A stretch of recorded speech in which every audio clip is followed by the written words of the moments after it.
Today on Down with Dedee, my mom will be having a conversation with Ashley Avis. I just want to say, I'm flooded with emotion. Thank you so much for coming on my show. It is such an honor. And I just love you as a human being. And you're everything that I think human beings need to be more of. Okay. Thank you so much. That's very, very kind. I'm very touched. Well, I always say, what are you going to do with your soul in this life, earth body in this lifetime? Yeah. What you going to do with it? Are you going to sit around and shit it away?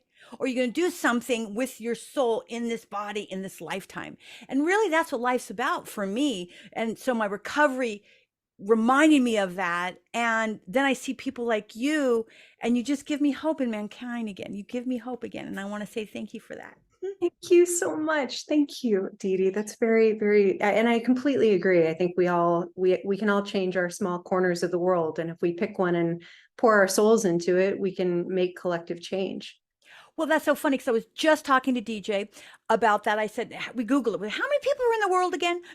And we were like, it was like over 8 billion plus people in the world. And I've always said, if half, not even everybody, we don't even need everybody on board with just one cause. I mean, that's just, first of all, it's never going to happen. So just forget about that. Let's be realistic. How about half of the people who have a soul in an earth body decide to get behind one cause? That's over 4 billion people standing behind something that they really care about. And then there's people like you who introduce your beautiful, beautiful film, Wild Beauty, that gives us the opportunity to see what's going on behind, I don't even say closed door. Well, yeah, behind closed doors, but how about acres and acres and hundreds of acres away where you don't get to see that. And you put your camera on it with your heart and your passion and your crew and sit out there for how many hours going, we're not going anywhere until we get some footage, Yeah. not to be a pain in the ass, but just to get a pair of eyes on this. We haven't even started right now. I'm just babbling now because this is B-roll. Beautiful. I love it. But that's Down with Dedee. Down with Dedee is just a conversation. I'm not an interviewer. I don't know how to do that. I'm barely an actress, girl. But I'm someone who loves being in this earth body with this soul, and I love people like you, and I love my podcast, which is giving people the opportunity to get others on board. Because, like I said, you don't need millions; you just need a few people to go, hold on, Felicia, not today. That's not okay with me, and stand behind that cause in any way that might look like, right? Absolutely. And for us, it was with the issue, and I know we haven't gotten to this formally yet, but we are. This is part of it. But for us with the film, it really was coming to understand what was going on. And I grew up with horses when I was a kid, not in a fancy way. Horses were a part of my life. And I just wanted to be around them as a child because horses have this mysterious way about them that they really connect with humans. And I think that's why equine therapy is so powerful. But just having been a horse person in my youth, I had no idea that we were rounding up wild horses in our country. I had no idea that we really even had wild horses in our country. You have romanticized idea of the West, and I kind of knew, but I certainly had no idea that the Bureau of Land Management was rounding them up and warehousing them, and for what? For tax subsidized livestock grazing and the destruction of our public lands and the chokehold the cattle lobby has on the federal government. I mean, it's really, really, really sad and just preposterous that this could be happening in 2023. And so we embarked on this in 2018 just to get people to understand that it's happening, because I think that given so few people know, there's no way to take action. And so that's what we're trying to do with the film, is to illuminate it for people.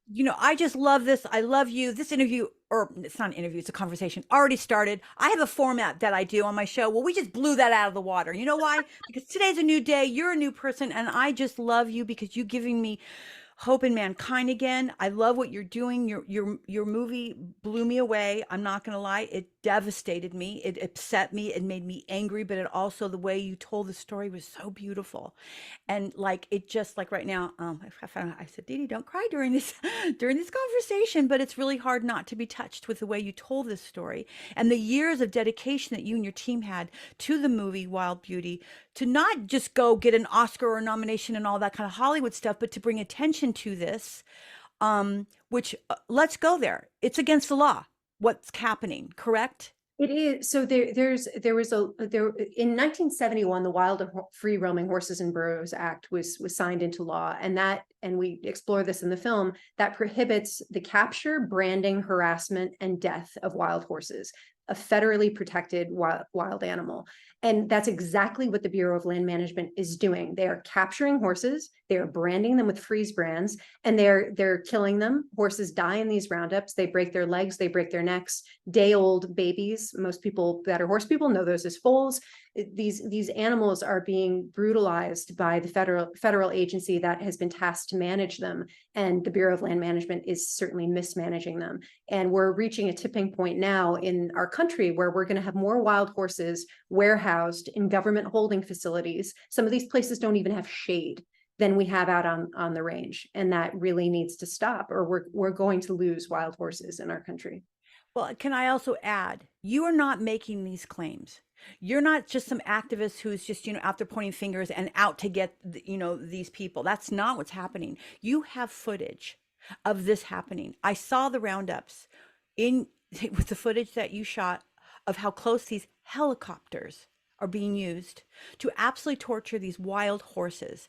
It makes me ill, okay? And I know that if anybody saw your beautiful film, they would be appalled. And here's my question. I noticed that the film, it said that you released it in 2022, right? Last year. This year. For what piece of the film? Well, here's my question. Sure. Where are we now with the changes that need to happen? Because I'm going to encourage anybody and everybody who's listening to this podcast or seeing it to please take a peek. And I'm not going to lie, it's a little hard to watch, but that's how important this is. If it's hard to watch, it needs to be addressed, because then it's just simply not okay. And they're lying when they say, oh, they're starving, there's no water, there's an overpopulation. Ashley has beautiful footage of that not being true. And that's just the bottom line. We have a lot of us being lied to in the country when it comes to a lot of different things. This is a big one because wild horses are something that's so special and beautiful in our country. And what you're saying is basically they're going to be locked up, tortured and killed and maimed and what have you for no other reason other than greed, right? Money and ego and a lot of stuff that I personally know that a lot of people in the world we're tired of that. There's a new movement right now saying enough of that. And the lies that we're being told, we're saying enough of that. So we need to get to support this for sure. How do we support it? What's the change that's going on right now? Like, I know you said there's a bill going through to Congress. Where is that right now?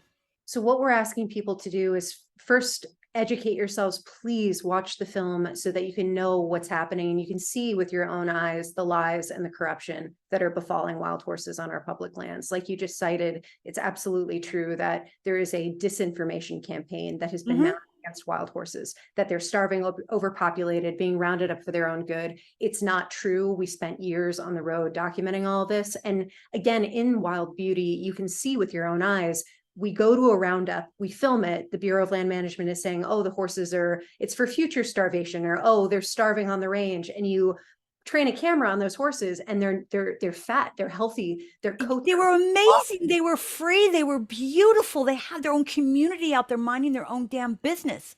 Yeah. And these horrendous people came with their ugly helicopters and their lies and lied to your face.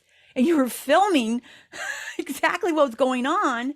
So to me, that is I'm sorry. It's abominable. It's abominable. And the fact that the Bureau of Land Management still defines helicopter roundups as a humane way to treat wild horses. In Nevada, just about a month ago, there were, I believe the count is now 39 horses died, over 3,000 were rounded up. That's in one roundup. One. They do so many of these year after year.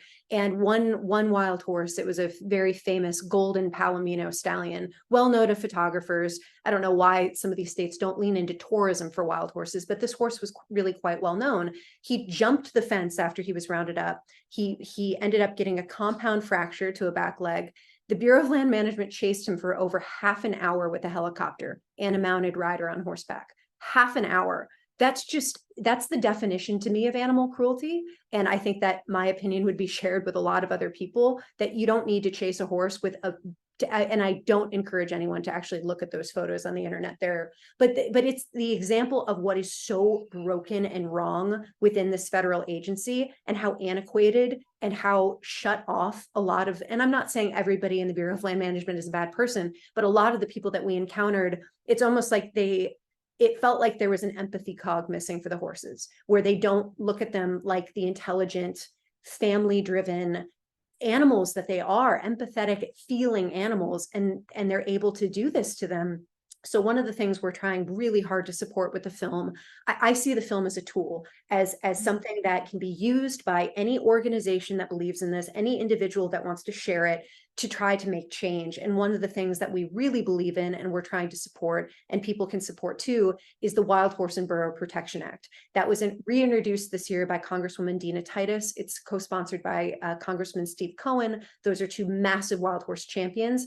If that bill passes, it would eliminate the use of helicopters in the roundups. Now, that doesn't solve the entire issue. There is so much more to protecting wild horses, but that is something we feel like is really bipartisan. That is animal cruelty. And unless you're a bad person, I really think that you should get behind an act like that. Anyone who cares and loves animals, not just horses, but animals, Yes, yes. behind that. And so we actually built a microsite, istandwithwildhorses.com, where people can go to that directly. There's a message that they just input their zip code, write about why they want this act to pass. It takes 2 minutes. You hit send, and that goes straight to your representatives. So it's a really easy way for people around the country and around the world to stand with wild horses. Ashley, thank you for that, because I know a lot of people like me want to help.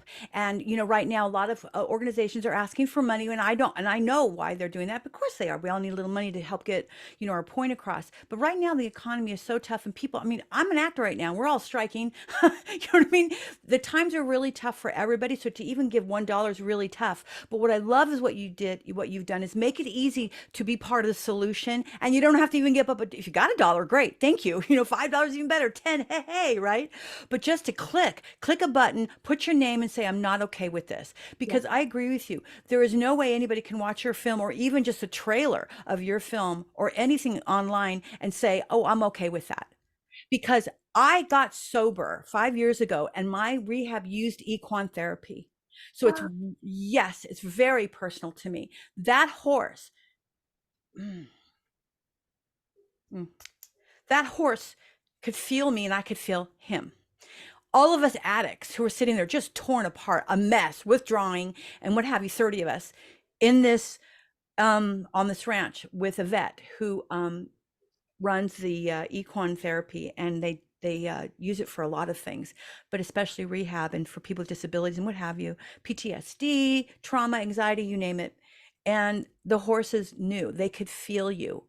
And they knew we were traumatized. They knew that we really had issues. And I got to tell you, there is nothing more humbling and beautiful than when you're around that beautiful animal. They also had goats. They also had pigs. And they had a lot of animals there, but it was equine therapy. I, of course, was in the pen with the goats and thought it was my friend reincarnated. It's a long story. Kenny, he's crazy. But it was the beginning of my journey of recovery, my rebirth. And I know for a fact that animal therapy alone is incredibly powerful, and it's really changing people's lives. So while we don't treat animals with more respect, I think it's old way of thinking. I think it's old stuff. There's a lot of what I noticed in your film was people saying kind of like that, well, this is what we've been doing for years. Well, guess what? I have news for you. There's also been rape for years, and it's still not okay. Okay? So just because something's been going on for years and it's been handed down from generation to generation, don't mean it's right. We are smarter now. We are hopefully more enlightened now. We need to start coming together because we're all connected. And if we don't start getting that alone, that simple message that we're all connected, we're going to lose the plot when it comes to being, all together and saving, well, our planet, our earth, our animal life, and mankind as we know it. I believe this is my journey. And people like you, like I said, just give me a new profound sense of, I know how to be part of the solution because you're going to teach us how to do that.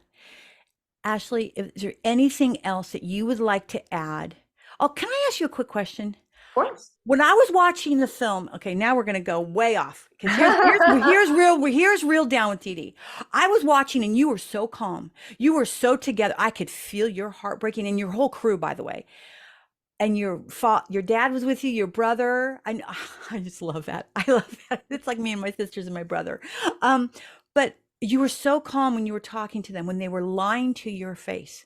What you were seeing, what your cameras was picking up and filming, and what they were saying was absolutely opposite. And yet you kept your poise. You were ignoring the noise, which is something I say on a daily basis. Ignore the noise, keep your poise. Ignore the noise, keep your poise. And you were brilliant at that. How did you do that and not lose your mind? Because I was yelling at the TV when I was watching your movie, and I was yelling at him for you, which is why thank God you didn't bring me along, because I would have been arrested and hauled away. No, I appreciate that very, very much. It was really, really hard, but we kept coming back to, we have to do our job for them. We have to do our job for them. And I couldn't let the Bureau of Land Management see me break. I had to keep my cool, especially, just, and I don't mention this very often, but it is true. You are perceived differently as a woman in different industries, and in particular, dealing with such a male dominated sect, I suppose, of within the Bureau of Land Management, you run into more men than women. I'll put it that way. And a lot of it was kind of the tone of, sit down, little lady, let me tell you how this is going to go. And I have a background as a journalist, and I really wanted to maintain that journalistic integrity and to try to get as much information and ask as many questions and try to, because I knew they were lying, try to trip them up in their lies, not in a disingenuous way. Every No, film is very authentic. None of that is creative editing to make them, I mean, nope. they made themselves. I can vouch that it was raw footage, uncut. You saw it with your eyes, how they treated you. Yeah. And how they looked at you like, yeah, okay, well, listen, we're going to put you over here and you're going to shoot your little thing and Yeah. mind and be a good girl, or Yeah. else, because Yeah. I saw what they were doing to you. And like I said, I was yelling at the TV. Thank But you. let me tell you, you got some, I want to say, you got some balls, girl, because like literally, I'm sorry, and it's actually funny. Yay. She treated you like a, well, we do have balls. They're called ovaries. They're tucked away. I tell I'm a single mother, 2 boys. I say, don't think that I don't have some testes, 2 guys. Mine are called ovaries. They're just tucked up inside. You can't see them, but do not be messing with mom over here, right? So I just have to say, I watched it, and I was watching it on a lot of levels. But you're right, that was really insulting. There is still certainly that, and it is sad. I look at that and I think that's old thinking. Again, it's old stuff. It's back there that still exists in our country. But good for you to say, no, it's okay. I'm going to let you talk to me like this, and I'm going to keep doing what I do as a journalist. That's exactly what I saw with somebody who was not emotional. You were incredibly respectful to him being on this land, and you, even though he was full of shit, you were incredibly respectful. And he kept saying, now you're getting all emotional, now we're not going to have this. And I was like, what? I was like, she's not emotional, I am. This is me watching TV. This is why people don't watch TV with me, or in a movie theater. I was like, what? And then you were just like, and even one of the other guys on the side, I think it was your brother, your dad, was like, why? What emotional? We're just asking a question. It was like, I was yelling. I was like, okay, wow. But that's what's so amazing, because your movie shows a lot of things that are going on, right? That I think that a lot of people are tired of, and we're ready for change. We're ready to go to the next level. So, okay, we're going to have in the show notes all sorts of ways people can help your cause. What's going on in Congress right now? You said you have 2 people. There are a number of members of Congress that are now supporting the Wild Horse and Burro Protection Okay. Act, which is HR 3656. And so we're trying to get more sponsors, more support for that bill. And we're trying to use the film as the tool to become the driving force behind why helicopter roundups are wrong. And we feel like if that bill can pass, that really is to us, it would set a precedent for some sort of major change, because this issue has been going on for so long. Oh, It has not changed. It is thousands of horses every year get rounded up, incarcerated in holding facilities. Some of them get adopted by duplicitous people that flip them into the slaughter pipeline into Mexico illegally and into Canada. And that's just, there's so much wrong and broken in the system. But again, if we could, we have to take, I think, major steps. And I feel like that helicopter bill is a major step. So Yeah. we're encouraging people who have seen the film or want to support the cause to share our trailer to social media with the hashtag I stand with wild horses, and tag their representatives, tag your lawmakers. And we're also getting children into this fight. And Oh, yes, I saw that. Girl, you are smart. You got to go. Obama always said this. Get the younger generation, get these Gen X, Z or Z. I always get that confused. The young ones who are like, yeah, you don't want to mess with them. I got two of those Gen Z. Well, they should write letters. Yeah, no. Oh, luckily they don't do social media, but they are empaths like me, and they get really upset when they see shit like that. They get like really upset. I mean, we need to they don't fall for more. this old shit. These young kids, they're like, that's old. We don't do that. You know, they don't. I love this new generation. So you basically target that young generation. I saw the kids, by the way, in your movie, writing letters. Oh my God. Writing letters. So we're actually, I haven't announced this yet, but we might as well on your show. So Yeah. in October, we're going to be launching a concentrated effort with children surrounding what we're calling Wild Horse Week, where we're going to be launching some educational curriculum for children to learn about the wild world. But over the course of October, we're going to be doing a letter writing campaign, and we're going to be asking children around the country to write physical letters. There's nothing like a real letter from a kid in children's writing where you know a parent didn't write it, and it's really from that child or that teen who cares about wild horses. So we're asking kids to write those letters or a postcard and to send them in over the month of October and say, I stand with wild horses, and send those in to President Biden, send those into your representatives. And what was amazing, we screened Wild Beauty in Washington, D.C. in June. And our small team, we're a really small team. My husband and I we took the Senate and a few other people, including some young people.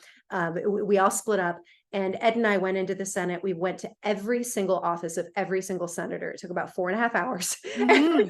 Went into every door, and we told them about the screening, and we invited them. But what was so special, and I'm very emotional like you. So I walked out of the senator's office with tears in my eyes, but we went into Senator Hickenlooper's office from Colorado.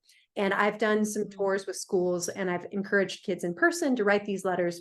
In Colorado, we had about 100 children write letters. And when we went into Hickenlooper's office, we asked his staff, have you received our letters? Have you seen the letters from the children? They lit up and they said, we've seen them. We log every single one. We love those letters. That works. So I think people really respond to young voices, and they are the stewards of our public lands. They're the stewards of our greater wild world. And so to encourage them at this stage to start protecting wild species and the planet we're leaving them, I think that's the most important work of all. So I'm very excited to launch that campaign in October. I think that is absolutely beautiful. It's sad we have to turn to our children to try to undo our fuck ups. Okay. Yeah. But listen, we got to do what we got to do, because like I said, at the end of the day, we're all connected. And these young generations are one day going to be us and say, wow, thanks a lot. You left us with one wild horse. Are you out of your, right? Let's not get to that point. We have to start, like you said, at least put a stop. And then we have to can they be released? Are all those that are in captive, can they eventually be released? Is that like an option? It is. So what's tricky, and it's a larger conversation about how, domesticated in the sense of being, some of these horses have been in these facilities for so many years. Some are brand new, like the 3,000 that were rounded up in Nevada just very recently. So the stallions are gelded, so they lose the natural instinct, their natural, way of being in the wild. The mares could be re-released. It depends on how long a horse has been in captivity, and then they're relying on hay and feed and the things that they're then going to be. So there are a number of different solutions that different people and experts have proposed. Absolutely, with some of the horses that have been recently rounded up, re-releasing them into the wild, or putting them back on the herd management areas that have been zeroed out, that are still healthy. And then with some of the horses that are older, that have been there for a long time, trying to get them into sanctuaries and encouraging people to equestrian facilities around the country. If a number of those places, if half of them, like you were saying, were open to adopting a wild horse, we'd get wild horses out of those facilities if we could find an appropriate and safe merger between re-releasing horses that can go back to the wild and then adopting out or finding sanctuary homes for the horses that can't necessarily live in the wild anymore. Well, Ashley, I'm going to make a promise to you. I know the actors are on strike right now, so I can't even say like the work I've done because I'll get kicked out of the union. But let me tell you, one day I hope to go back to work again, or maybe this podcast will create enough money, financial freedom, so I can buy a shitload of land. I will go get those animals, those horses, and I will let them go free. I mean, and yes, I would love for people to like interact. What I love also about the movie that you did, you got so you and your crew got so close to these wild horses. And do you know why? Because in equine therapy, I noticed, and we all learned that they feel your energy. They know if they should be in danger or not. They know if your intentions are good. And it goes back to like my heavy meditation I do with good intentions, good thoughts, love in your heart, right? And that good energy you project, they feel that. So that is a living creature, and it could be, you can call it God's creature, or I call it Mother Earth's creatures, but they feel that. They're alive like we are. Just because they can't say, hey, yo, knock it off, right? Doesn't mean they don't feel. You see the fear in their eyes, and we as well, as human beings can get behind them and protect them. And here's my question. My boys are older. Can they write a letter? They're 17 and 21. But here's the beauty of my boys. They write like they write with their toes. I'm not joking. They have the worst penmanship. It, like, people say, oh, did they write this when they were in kindergarten? I'm like, no, they just wrote that the other day. I don't know what happened. Their fine motor skills suck. So they always kind of write like children. So can they write letters as well? It will look. Absolutely. I think everybody's penmanship, or not everybody's, but with the typing, and most people's penmanship is perhaps not what it was 20 years ago. No, Yes, but absolutely. they, We, and they do little faces. They still like sign it with little face. Absolutely. I think it's about Okay. the sincerity and the passion and the desire to protect these horses. And if we get enough letters, that's what happened in the early 1970s. Velma Johnson, better known as Wild Horse Annie, who we touch on in the film, she did a letter writing campaign with children, and that is what inspired Nixon to sign the 1971 law into fruition. And that's Which is now being manipulated and looped. Yeah. And now what basically, can you just do something real quick? I want you to describe how many hundreds and hundreds and hundreds of acres have been used to be for the wild horses, which has now been dwindled down to how much versus what they're giving to cattle. And this is not about anti-cattle or anti-beef or anything like that. This is just about something that's like horrendous. I mean, they're torturing and killing wild horses, and because I know that the land, when you, in the one part of the movie, it said how many acres were dedicated, and has been chiseled down to. We have 245 million acres of public land, and approximately 26 million acres are dedicated to horses. And then there's the amount that's dedicated to cattle. It's very disproportionate. I believe it's 80% of forage is dedicated to cattle, and then a small fraction is dedicated to the horses, and then to other wild species as well that are trying to live on the same range. But the 80% dedicated to cattle, even by the Bureau of Land Management's own data, which they don't often talk about on social media, but you can go on the Bureau of Land Management's website and see this. As much as they're saying that they're removing wild horses to preserve a natural ecological balance, it's actually over 70% of rangeland degradation by the Bureau of Land Management's own data. It's either 74% or 76%. That's what, so I want to get those numbers accurate, but over 70% of rangeland degradation is because of livestock grazing, not wild horses. That's what the Colorado Sierra Club said when the San Wash Basin horses of Colorado were almost completely eradicated in 2021, one of the most famous herds in the country. And it was livestock grazing, not wild horses. Governor Polis stood up in that fight, livestock grazing, not wild horses. It's just, And so it's this, what do they say when something keeps happening over and over again without change? It's like a descent into insanity, and this issue with Insanity, definition of insanity. Yep, keep doing the same thing, expect a different result. It's not going to happen. I love your innovative, out of the box, write letters. Is there anything else that we can do? I personally, I'm not really good at my social media. I always have like DJ help me or somebody. I will personally make sure that whenever it is you need me to do, I will get the word out to help you. I think it's really important. I love all animals. I love all of Mother Earth's creatures. But of course, horses I think are really special, especially because there's a huge part of my recovery, as an addict, and a lot of people actually. Um, but I also know that your film, you're going to put it up for an Oscar nomination, right? we're As you eligible should. now. We're Use Hollywood, man. Use and abuse Hollywood. And I'm 40-year actor. I say go for it. Thank you. I'm trying. And I will be voting too, by the way. I'm not sure if I'm allowed to say that. Oopsie. I get the screeners, I get all that. And I think it's just no brainer. I'll vote for you.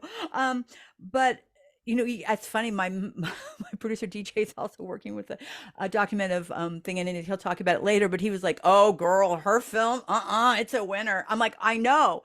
How do you, here's another question, just from human being to human being. I had trouble sleeping after I watched it because I was really activated and really riled up. And I'm an empath, so I take everything right into the heart. And my head has to jump in and go, hold on, Dee Dee, hold on, hold on.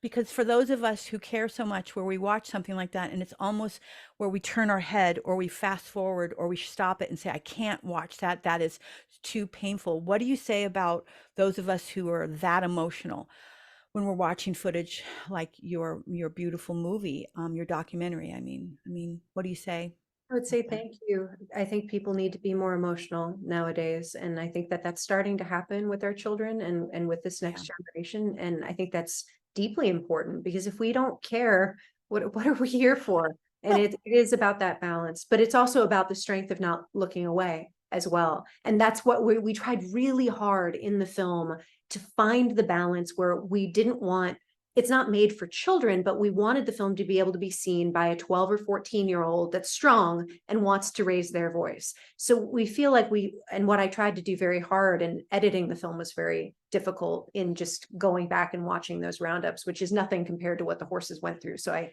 hesitate to even say that, but we feel like we struck a balance between the extraordinary beauty of the horses and their families and everything we need to protect, while also going down into the descent into the journalism and the corruption and the abuse that the horses are undergoing. But we didn't include, and people should know if they haven't seen the film yet, we didn't include the worst that we saw. We don't show horses with broken legs. We don't show the really horrific elements that are happening right now, because even as an empathetic adult, you can't unsee some of that. And we want people to be angry, but passionate and inspired. And I feel all of those emotions from you and the way you talk about the film.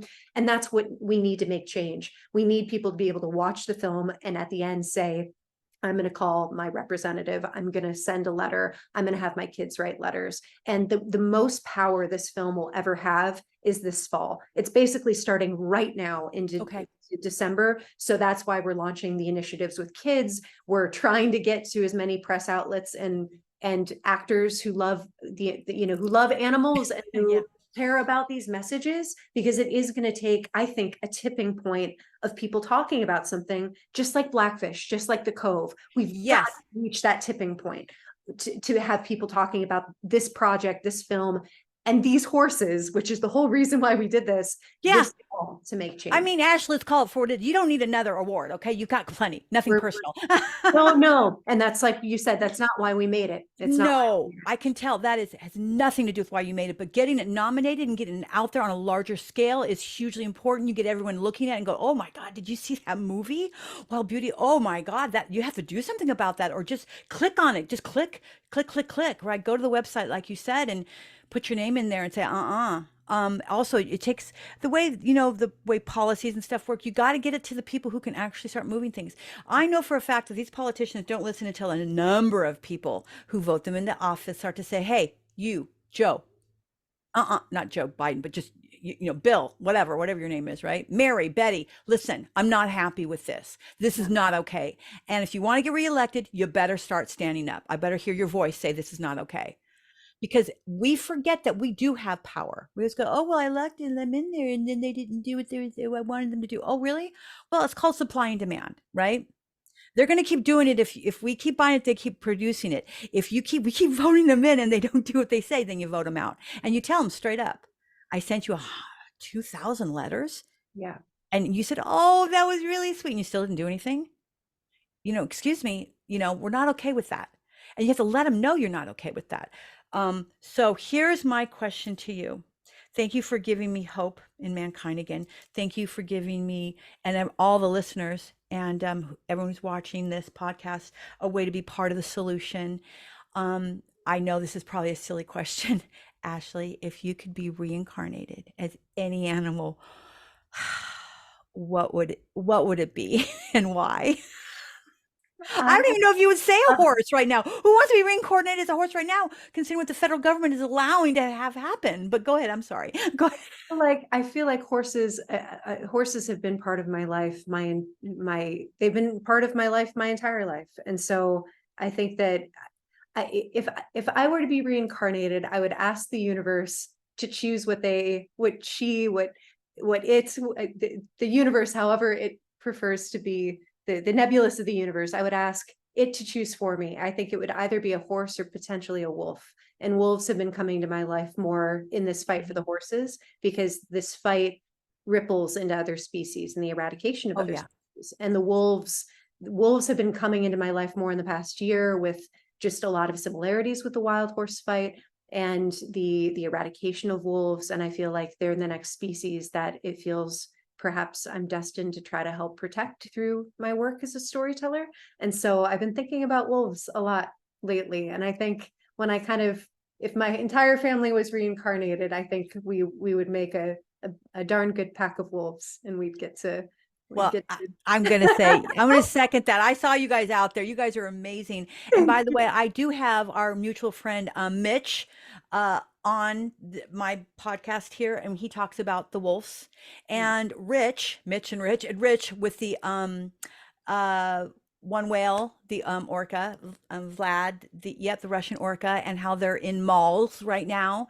And like so I love all of you for doing what you're doing, where you're just bringing attention to all of these either mammals or sea life or land animals that we are still treating like they're not alive, like they're just property, like they don't have a soul. And that is the furthest from the truth.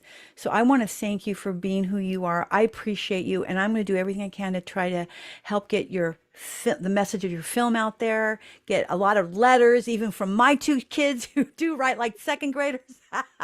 Amazing. Send them to us, send photos, and I will. I mean, they don't let me take pictures. They don't do Instagram. I'm not even allowed to take them. I take a picture when they're not looking. But I'll send it to you. Don't let them know I sent you a picture of them doing it.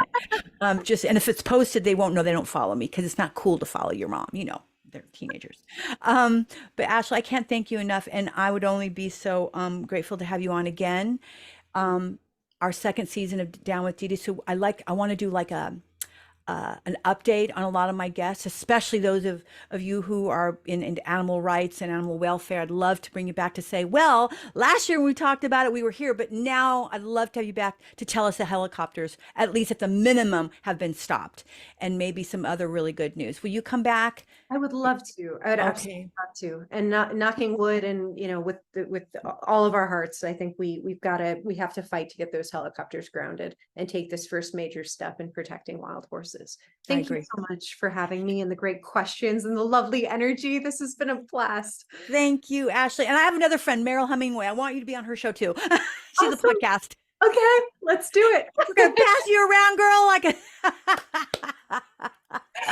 I've got a ton of energy, so yeah. Meryl is like cut from the same cloth as me. I was on her show and she was on my show, and we're just Spreading that love. She's also all about the solution and Mother Earth and all of us being connected. We're part of this new movement. I have Catherine, who was on a show I can't mention because I don't want to get kicked out of SAG. She also, we talk about enlightenment and coming to a higher level of connection, and this is all part of it. What you're doing is all part of this new way, this new energy that's out there in the world right now. And we're gonna make some change, girl. And I'm gonna help you. You're gonna help me. We're gonna do it together, girl. Dedee, thank you so much. Thank you. Have a beautiful day. You too. For more information on today's guest, check out the show notes below or visit our website at www.downwithdedee.com.